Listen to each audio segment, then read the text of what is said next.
Madame, Monsieur, bonsoir et bienvenue au journal. C'est une édition bilingue sur Equinox Télévision. Innocent Azé, bonsoir. Bonsoir à vous, Flavien Valondongo. Good evening to you as well, televiewers. Thanks for joining us in this edition of the 8 p.m. Bilingual Newscast. On Equinox Television, Dr. Mukake Martin is a new director of the Buea Regional Hospital.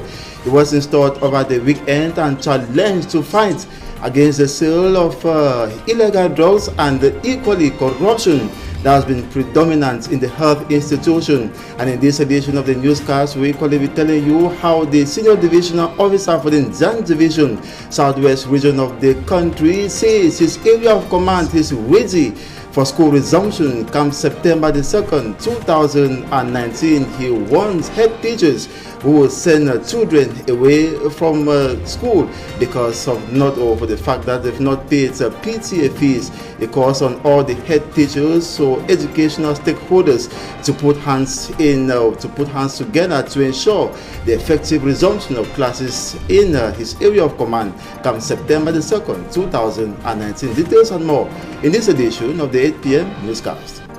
Les autorités municipales et policières de l'arrondissement de Mbessa dans le département d'Umbam-et-Inubu bagarrent autour donc du contrôle de la fourrière, cette fourrière qui encaisse notamment ou qui accueille des véhicules interpellés par des forces de l'ordre. Le préfet du département d'Umbam-et-Inubu est descendu sur le terrain pour interpeller les uns les autres et afin de ramener le calme. Et puis nous parlerons de l'arrondissement de Kortamo dans la région de l'Ouest qui manque donc d'abattoirs. Les animaux sont égorgés à même le sol et dans un environnement insalubre. Les populations redoutent d'ailleurs des maladies et interpellent les pouvoirs publics. Voilà pour le sommet de votre journal. Bienvenue à tous, madame, messieurs.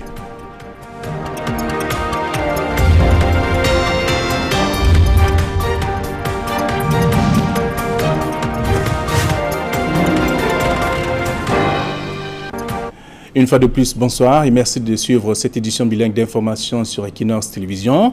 Le village Baliama et l'arrondissement de Mbessa dans le département d'Umbam-et-Inubu manque d'infrastructures de base et souffre également du désordre urbain criade. Les autorités municipales et policières se tournent les pouces mais en même temps, on parle bien sûr de ces derniers qui disputent la gestion des fourrières, toute chose qui a suscité les réactions du préfet du département d'Umbam-et-Inubu et également le procureur près les tribunaux de Bafia. Charles Melingui et Aïe Cyril pour plus de précisions. À Baliama, l'état des routes en dit long sur le niveau de désenclavement de ce village situé dans l'arrondissement d'Ombessa, département d'Umbam et Inubu. Comme vous voyez les mados là, les voitures souffrent là, donc quand on arrive là, il y a beaucoup de pannes qui tombent. Il y a les ganins, il y a les plaquettes, il y a les amortisseurs, il y a le moteur qui est en danger parce que ça peut boire l'eau. Donc on souffre trop, donc nous-mêmes, souvent même on regarde les voitures seulement. Mais quand on va garer la voiture, on va manger quoi. C'est pour ça que vous voyez comme on force là. Les engins à deux roues également ont des difficultés à circuler à Baliama. Le passager est parfois obligé de descendre pour permettre au conducteur d'y aller tout seul. Le temps pour lui de passer par des voies de contournement de fortune. Vous voyez vous-même, il y a des routes, de nos routes. Là, pour évacuer la patate, c'est tout un problème. Il y a des motomans qui s'adonnent pour sortir le peu qu'on creuse. Si Baliama a mal à ses routes, Ombessa, tout à côté, fait face à un désordre urbain criard. Quand ce ne sont pas les conducteurs de mototaxi qui stationnent en désordre, ce sont des carcasses de voitures qui sont abandonnées près de la chaussée, tandis que des tas d'ordures inondent la ville. Toutes choses ayant retenu l'attention du préfet du département d'Umbam et Inubu, tout autant que la confusion des rôles entre les autorités municipales, policières et judiciaires au sujet de la gestion des fourrières. On a constaté qu'il y a une confusion entre la gestion de la fourrière automobile entre les mairies, les responsables de forces de maintien de l'ordre et le tribunal, le parquet. Donc, il était question de clarifier au regard de la loi et du règlement en vigueur les responsabilités des uns et des autres. Des clarifications qui viendront de l'exposé du procureur de la République près les tribunaux de Bafia au cours de la réunion de coordination administrative du département d'Umbam et Inubu. La décision de mise en fourrière, elle n'est pas exclusivement réservée aux municipal, comme il a dit.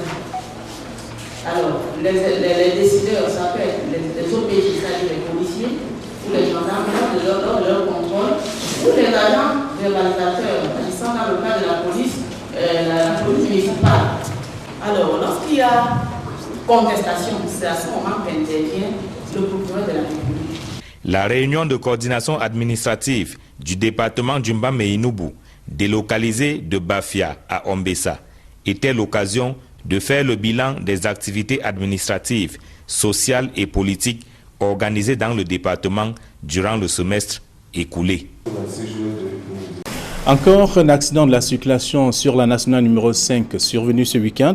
Un véhicule RAV4 qui allait à l'ouest du Cameroun a été freiné dans sa course par un arbre renversé sur la chaussée. En voulant esquiver l'obstacle, le véhicule s'est donc retrouvé sur le pont Kédiara et Jacquino Moulin.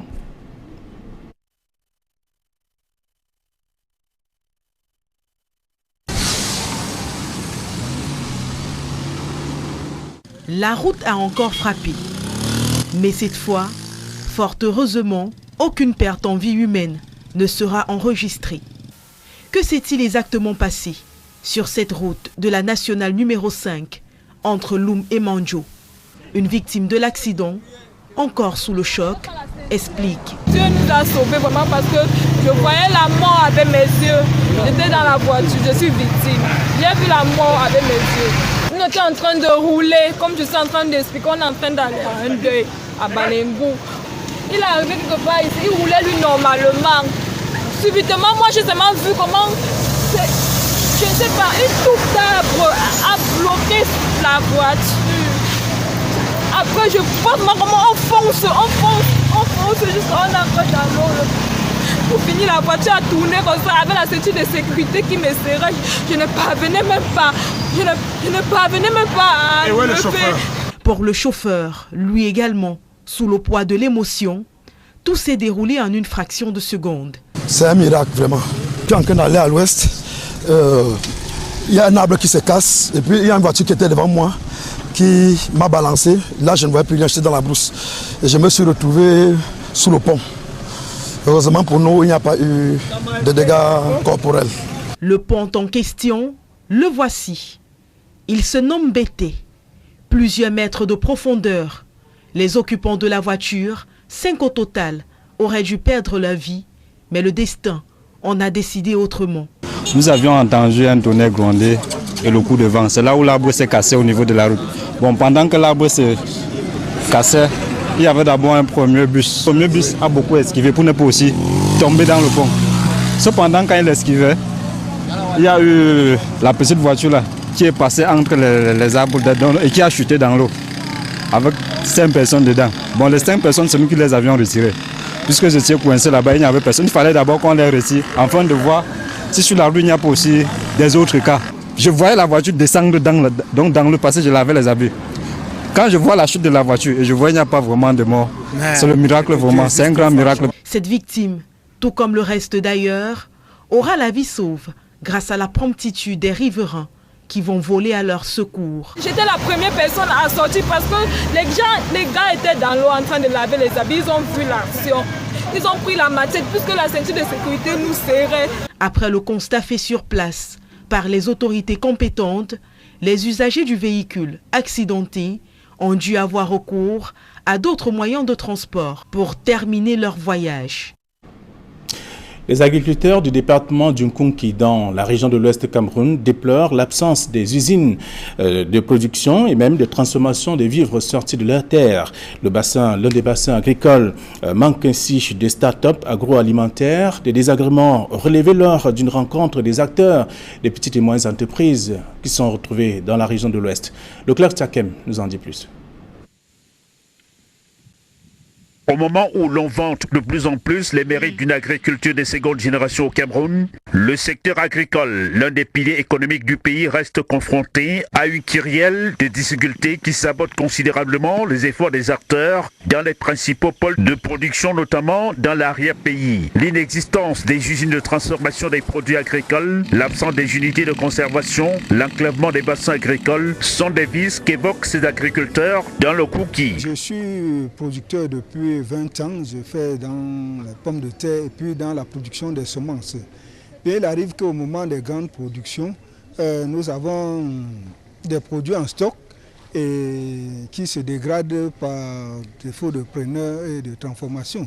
Et nous voyons qu'en allant vers la transformation, nous n'allons plus connaître cette pourriture et puis ça va améliorer notre condition de vie. Dans cette sphère géoéconomique considérée comme l'un des principaux bassins agricoles de la région de l'Ouest Cameroun, un constat amer, le désintérêt de la jeunesse aux projets et start-up agricoles et agroalimentaires. L'appel du chef de l'État invitant cette tranche à se retourner au travail de la terre n'aurait donc pas eu écho favorable dans le Kouki. C'est plutôt notre génération, c'est-à-dire la génération des femmes, qui est plus présente. Heureusement, il y a le président du Conseil national de la jeunesse départemental. C'est pour nous d'abord que ces services sont proposés. Nous sommes de là les retraités. Les défis à relever sont nombreux et les enjeux majeurs. Mais le fait que le gouvernement nous donne une nouvelle opportunité de croissance et de développement par l'insertion de notre département dans le programme Transfagri est un signe que non seulement le groupe est un bassin de production agricole, mais aussi a les capacités nécessaires pour transformer cette opportunité en un véritable succès. Pour surmonter les difficultés qui pousseraient à déserter le secteur agricole, tout comme les autres entreprises qui opèrent embryonnaires, une campagne de sensibilisation vient d'être initiée dans ce département par l'Agence de promotion des petites et moyennes entreprises antenne régionale de l'Ouest en faveur des acteurs de divers secteurs générateurs de revenus afin de les outiller sur les stratégies à privilégier pour une croissance optimale de leurs revenus. Vous qui transformez les produits agricoles et agroalimentaires, vous êtes artisan, vous qui valorisez les produits de transformation agricole et agroalimentaire par la production des emballages, la fabrication des machines et autres équipements. Vous êtes tous des acteurs, chacun dans un domaine précis, mais conjuguant tous vos efforts pour atteindre le même objectif, celui de atteindre l'industrialisation du monde rural au Cameroun. Peut-être un début de solution aux appels des principaux acteurs qui n'avaient que marre de voir le fruit de leur labeur s'évaporer faute d'accompagnement. Nous ne quittons pas l'Ouest Cameroun, nous restons cette fois dans l'arrondissement de Kortamo, département du Noun, pour dire que Kortamo manque criard d'abattoir. Les animaux sont donc dépicés et vendus dans l'insalubrité totale. Les populations redoutent des maladies et interpellent les élus locaux et même les autorités locales. Reportage. Village au coin d'Itapon, localité de l'arrondissement de Kortamo, dans le département du Noun, région de l'Ouest Cameroun, et par ailleurs chef par excellence du bétail, manque d'abattoir. On a bas ici des débauches à droite, au bord de la route. On a manque de l'abattoir, c'est parce que c'est pour cela qu'on abatte à côté de la route. Mais c'est pas bien pour le sang. Même les femmes voient le sang comme ça. Le bœuf qu'on coupe là-bas, on mélange avec le rigot dans le rigot comme ça, avec toute la boue comme ça là. La viande de bœuf sortie de ces abattoirs de fortune, sans endroit fixe, occupant allègrement des étals, est discutée sur le marché entre les mouches et les acheteurs. C'est donc là la conséquence de l'une des promesses non tenues par le maire de l'arrondissement de Kortamo. Monsieur le maire de Kortamo nous a promis un abattoir depuis 2009 jusqu'à 2019, il n'y a pas encore cet abattoir. De toutes ces années passées sans abattoir, les populations de la localité sont débrouillées comme elles peuvent, tout en respectant le paiement des taxes exigées par les employés de la commune. Des nappes de sang abandonnées après l'abattage sauvage des bœufs constituent des sources de maladies. Vous voyez que le sang, on le dose de bœuf dans tout le long de la rue, ça fait que ça coagule. Il y a tellement de moustiques et de mouches, ça apporte la maladie. Il y a tellement, même le choléra. À l'hôpital, il y a beaucoup de malades là-bas à cause de ces sangs-là. Des centres d'information, mais aussi d'évaluation pour la coordonnatrice du système des Nations Il s'agissait de l'abattoir, de la localité de Kouartamo qui manque d'abattoir et ces populations qui interpellent les autorités locales, notamment le maire de cet arrondissement, à mettre en place un abattoir pour accomplir son devoir. Et puis on parle cette fois des Nations Unies qui plaident pour un renforcement de l'aide humanitaire dans les régions anglophones. La coordinatrice du système des Nations Unies au Cameroun appelle bien entendu à des appuis supplémentaires des partenaires pour faire face donc à l'afflux des déplacés internes de l'Anne-Brice Kamgan. Des centres d'information, mais aussi d'évaluation pour la coordonnatrice du système des Nations Unies au Cameroun dans le sud-ouest. Ici à Kumba, Allegra Baoshi prend connaissance des ravages des combats entre les forces de défense et de sécurité et les activistes séparatistes, incendies et destructions diverses.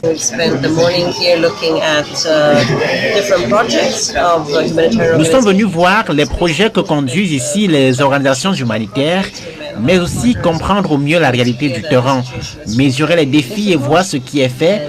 Nous relevons que les déplacés sont confrontés à d'énormes difficultés.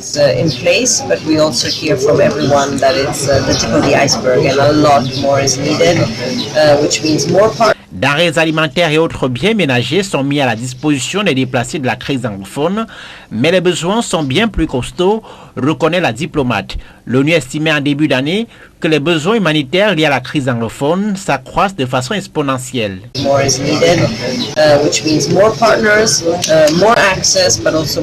Des moyens additionnels sont nécessaires. Cela demande forcément davantage de partenaires, plus d'accès aux dons pour les personnes déplacées, mais aussi plus de ressources. Nous sommes malheureusement confrontés à un déficit de ressources et le mois de septembre est très proche, mais cela montre à quel point nous devons encore nous investir. Le mois de septembre évoqué ici, c'est le mois de la rentrée scolaire au Cameroun. 600 000 élèves sont privés d'éducation dans le nord-ouest et le sud-ouest du fait des tensions sociopolitiques, renseigne l'UNICEF. Le gouvernement et les organisations internationales humanitaires sont en froid sur la distribution des dons aux déplacés. Le ministère de l'administration territoriale, chargé de la coordination du plan d'assistance humanitaire des pouvoirs publics, appelle régulièrement les acteurs internationaux à agir strictement sous son contrôle. Cela fait environ 2 semaines que les populations de la ville de Yaoundé broient du noir. C'est donc après la panne survenue sur un poste électrique. Cette situation indigne d'ailleurs les hommes politiques et quelques acteurs de la société civile qui accusent la négligence des pouvoirs publics. Ces acteurs viennent faire des propositions de solutions au cours d'une rencontre tenue à Yaoundé. Jolie Sengue et Gizogo. Autant la société civile, notamment le syndicat national des travailleurs du secteur de développement des ouvrages de production, de transport et de régulation de l'électricité, SENDROPT, et l'opposition, dont le MRC, s'indigne de la panne d'électricité dont Yaoundé est victime. Cette poste-là, il y a une ouverture entre le poste de transformation d'Ahala et celui de Kouning. Donc on parle d'une boucle de 90 kV, mais la boucle a une rupture, la boucle a une ouverture, ça veut dire que la boucle n'existe pas, ça veut dire que ce n'est qu'une vue d'esprit, ça est resté en termes de projet. Ça dénote justement l'absence d'une politique profondément pensée sur le plan énergétique par le système en place, parce que c'est inadmissible qu'une capitale politique se retrouve pendant près de 2 semaines privée d'énergie électrique. De plus, ce parti accuse le gouvernement d'avoir priorisé la seule construction des barrages au détriment du transport de l'énergie. On a suivi des annonces il y a quelques années des constructions de grands barrages. On se rend compte que le régime s'est lancé vite à construire seulement les barrages sans prévoir le transport et le stockage. De leur côté, les syndicats dénoncent la gouvernance même dans le secteur énergétique au Cameroun. Le mandat des membres et des présidents du conseil d'administration est de 6 ans. Au terme de 6 années, il faudrait qu'ils rendent tablier. L'ARCEL, l'agent de régulation du secteur de l'électricité, EDC, Electric Development Corporation, tous leurs organes dirigeants sont hors mandat, conformément à cette loi de 2017. Ce qui, selon le MRC, démontre que rien n'a été fait depuis longtemps. En 40 ans, qu'est-ce qui avait donc été fait de manière concrète pour que les grandes métropoles, qui sont parfois industrielles comme Douala et dans une certaine mesure Yaoundé, soient à l'abri non seulement des coupures, mais des situations comme celle-ci. Face à ces insuffisances avérées, les syndicats voient le début de la solution dans la relation entre les réseaux nord et sud. Ces deux réseaux interconnectés même d'ailleurs, qui sont entrecoupés, parce qu'en fait, le réseau interconnecté nord est totalement indépendant, n'est-ce pas, du réseau interconnecté sud. Alors, il faut les raccorder et ça fait partie des projets en réalité que devrait réaliser ASONEL à l'époque quand il était là, ou alors, si vous voulez, Eneo aujourd'hui. De manière générale, le SYNDOPT saisit aussi cette occasion pour dénoncer ce qu'il qualifie de dérives actuellement en cours à EDC. Ces syndicats indiquent que des délégués du personnel y ont été licenciés abusivement et font l'objet de poursuites judiciaires par le top management de cette entreprise. Et c'est la fin de cette première partie du journal bilingue. La seconde est avec vous, Innocent Azé. Une fois de plus, bonsoir. Merci, Flavie Valondongo. Une fois de plus, bonsoir à vous. And to you, once more, viewers, good evening. Thanks for staying with us. We begin with the installation of Dr. Makoke Martins as a new Director General, or the new Director of the Buea Regional Hospital. He was installed over the weekend and has been challenged to fight against continued sale of illicit drugs and equally corruption that has been predominant in the health institution for a long time. Details with Derek Jato. The technical and administrative handing over ceremony saw Dr. Mukake Martins taking over duty as the new director of the Buea Regional Hospital. The ritual was supervised by Dr. Muhammadu, the Secretary General at the Southwest Governor's Office, who echoed the need for teamwork and collaboration. The incoming directors their total and unconditional collaboration.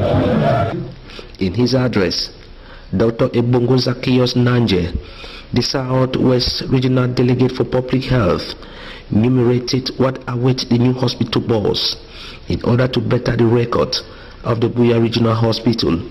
That we shall have to implement as follows. 1.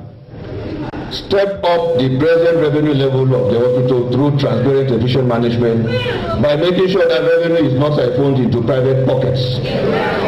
2. Improve on the level of hygiene, especially in the wards and the mortuary. 3. Put a definite end to the parallel and illegal sales of drugs and other pharmaceuticals by health personnel. 4. To ensure that all staff are effectively present at work through the reinstatement of the biometric electronic attendance machines and a monthly report forwarded to my office for verification and action and transmission to hierarchy. After his close to 10 years at the helm of the Buea Regional Hospital as director, Professor Eno Orok George, now outgoing, said the coming of Dr. Mukake Martins as the new director of the Buea Regional Hospital is his biggest achievement. To be capable to take up the leadership of this hospital, please, I count this as my greatest success in this hospital. And the purpose too was to change some services here. And let them serve and receive with all humility. Because the properties they are so rude and no, let them be what they are supposed to be. Work dynamically of the people of Buea.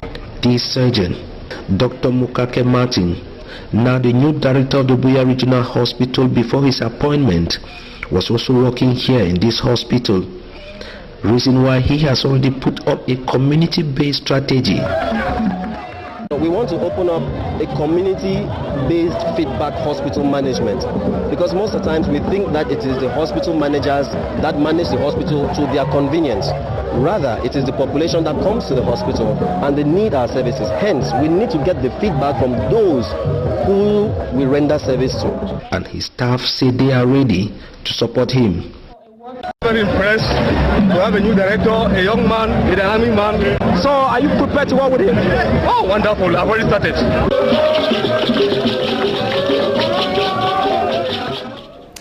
Allegra Baoshi, the United Nations Residence Coordinator in Cameroon, who equally doubles as the humanitarian coordinator for UN in Cameroon, has re-echoed that the United Nations can't help Cameroon out of the crisis, that's the ongoing crisis in the two English-speaking regions of Cameroon, but that Cameroon alone has solutions to its problems. Allegra Baoshi made this declaration in Kumba during a visit to the Kumba District Hospital that was set ablaze last year. At the hospital site, Allegra Baoshi, however, decried the fact that the hospital that was destroyed is still unrepaired. The population that was on the site were equally beneficiaries. These are internally displaced persons. Equally thanked the UN residence coordinator for the humanitarian aid she handed over to them, and in the absence of the senior divisional officer for Kumba, Allegra Baoshi was equally accompanied by other local hospital officials, and at the Kumba District Hospital, Dr. Songani noted that out of 18 medical doctors, there are now 7 remaining, while others ran away due to the crisis. The hospital, he noted, has no surgeon, and that the 3 new medical officers posted to Kumba till date have not arrived. Here now is an excerpt of Allegra Baoshi, who is the United Nations Resident Coordinator in Cameroon. Take a listen to her. We were able to come to Kumba, and we've spent the morning here looking at different projects of humanitarian organizations, and also trying to understand how the situation is evolving, what are the big challenges, but also some of the things that are already in place. So after having spoken to the displaced people, we've met the displaced people, we've met some of the beneficiaries of our projects, we've met a lot of partners, and it's clear that the situation is still very difficult. And it's good to see some of the projects in place, but we also hear from everyone that it's the tip of the iceberg, and a lot more is needed, which means more partners, more access, but also more resources, because we cannot do this unless we get more resources. Unfortunately, our appeal is still very underfunded. We're 21% funded, and we're close to September, so that's very worrying to me. And coming here has just given me more energy, to go back and ask for more, because we see that we can help people. We have good projects on the ground, and there's so many people that are in need. So there's really no reason for us to not receive more resources. Thank you. And the senior divisional officer for the Nzan division in the southwest region of Cameroon says his area of command is set for back to school come September the 2nd, 2019. He says measures have been taken to ensure effective resumption of classes, and he equally noted that head of establishments who would dare send children away for not paying school fees will be severely sanctioned. Derijato has more. While recommending the divisional delegate of secondary education, time for actors to take action is now, and Mr. Fowan Lawrence, the senior divisional officer from Nzan division, is aware of this. The meeting of this morning was purposely meant for us to see how classes can effectively start in Nzan division on the 2nd of September 2019. And we realized that despite the short notice, the hall was full to capacity. He says his back-to-school campaign drive is positively negotiating one of the last bends to the G-Day, September 2nd, 2019 in Nzan division, his area of command. My sincere appreciation to some proprietors or head of school institutions for the laudable initiatives and actions they have already taken in preparation for school resumption. In what he considered as one of the last crucial meetings between the government and the academic stakeholders on the one hand and parents on the other, Mr. Fowan Lawrence, the senior divisional officer from Nzan division, brought in some modalities and the accompanying consequences if they are not respected to the latter. What becomes a principal, a head teacher of any school who will send away a student, a pupil, because that child has not paid PTA fees? They have only credit. Am I understood? He will later reiterate the government security assurances, and then the government security assurances. I dare say security measures have been put in place. The government is much more determined to succeed this year because for 3 years now, the Back to School campaign has been a hard nut to crack. We now talk about the graduation ceremony of the Higher Technical Training College in the Bolova South region of Cameroon. To say 166 students out of 177 who were enrolled for the 2018-2019 academic year were successfully handed over their certificates, and during the graduation ceremony they were asked to use their skills and impart knowledge to learners. More with Immaculate Fogwe. At a time when hundreds of students graduate from different government and professional higher institutions without being able to acquire a job, the Minister of Higher Education, Professor Jacques Famendongo, urges these graduates to think out of the box so they can adequately contribute to nation building and job creation. The message was revealed during the graduation ceremony of the first batch of students of the Higher Technical Training College in Ebolowa, known by its French acronym NCET. 166 students out of the 171 who enrolled for the academic year made it with flying colors. The Minister of Higher Education, in his speech, called on the students to be flag bearers of development. La bataille de Zama, 202 avant Jésus. You all are called upon to bring in something new in your different professions for the development of the country Cameroon, which remains united and indivisible. Do not be contented with the certificates you just acquired. Learn to think out of the box. The graduates express satisfaction and promise putting in their best in whatever they will be assigned to do. I feel very grateful about this day. I am even impressed about the day. I didn't know it was going to be a great day like this. I'm so happy that I'm the first of my class. It gives me some self-esteem and inner motivation to go ahead more and more. Education is very important to a child because for a child to succeed, a child is not an individual who already knows his pathway along the life, the future. So I think that counseling is very important for the direction of a child in school here. Vraiment satisfait. I am so happy and satisfied with my success. It was really a complicated school year since we started lectures late, causing us to carry out catch-up classes on Sundays. With all the efforts put in, I'm very happy with the results. These graduates are now waiting for them to be posted in their different schools so as to spread the knowledge they acquired. And that's it for this 8 p.m. Bilingual newscast on Equinox Television. Thanks so much for watching. Tomorrow is another day. Flavien Ballon-Dongue, bonsoir à vous. Bonsoir, bonsoir à vous et bonsoir à nos chers téléspectateurs. Vous l'avez dit, demain matin, dès 7h, ce sera la première session d'information sur Equinox Télévision. D'ici à là, restez sur votre chaîne. Au revoir.